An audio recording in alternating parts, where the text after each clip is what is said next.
Well, just a few days ago, two men from Sussex completed a tough and gruelling challenge and became the fastest people ever to drive all the way from South Africa to London. Covering over 1,000 miles a day, they took just 10 days, 13 hours and 28 minutes to travel from the tip of Cape Town to our capital, knocking over a day off the current record. And what did they choose to drive in? Well, not a 4x4 or a spacious estate, as you might expect. Instead, they chose a modest Fiat Panda. Well, we're delighted to say Philip Young and Paul Brace join us in the studio now. Congratulations to you both. So, first of all, tell us, what was it about the challenge that appealed so much?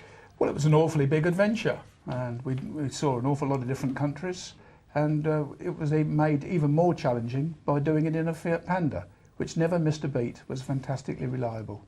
It was a mighty tough trip this though, Paul, wasn't it? Let's not underestimate it. You were eating, sleeping, living in the car, huge distances every day. Were there moments you thought you weren't going to make it? There was actually. There was quite a lot of moments that it was looking doubtful.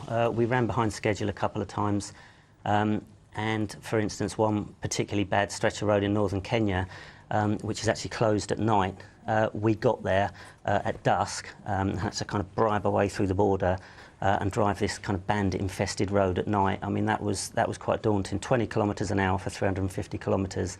We just about made it by dawn to get to the next border on schedule. It was tough. Incredible. And 13 countries in 10 days. Did that pose its own challenges? We had a few worries, but I think really the planets lined up. Even the butterflies were flying in close formation. We had a lot of luck on our side, I think.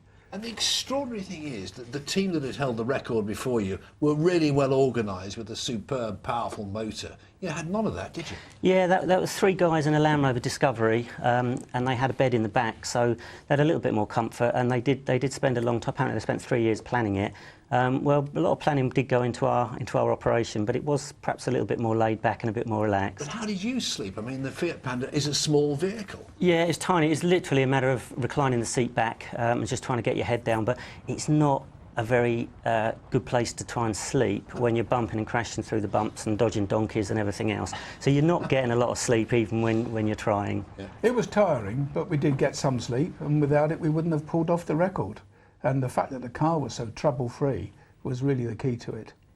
And did you have some amazing conversations? What was playing on the radio? Did you take your CDs with you? We took some CD. We had a bit of everything, country and western to all sorts of classic music. Country roads, take me home. The hardest point, was probably the most worrying, was going into Libya, and it was amazing. The border guard stood up, and it was like a scene from Benny Hill. They had all these floppy berry hats on, and as we drove up, they saw the Union Jack on the car, and they stood to attention.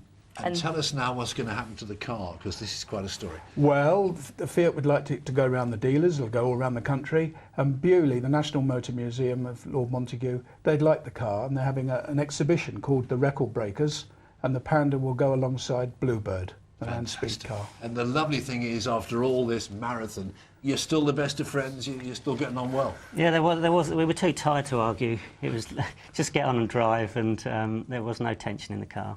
An amazing journey. If you've got one memory of that time, what would it be? It has to be crossing the desert in northern Kenya at night. We had boulders the size of footballs, dried up riverbeds and lots of sand, and a big relief when we came out the other side. You're an amazing pair. Well done to both of you. Thank you so much for coming in Thank you. to us.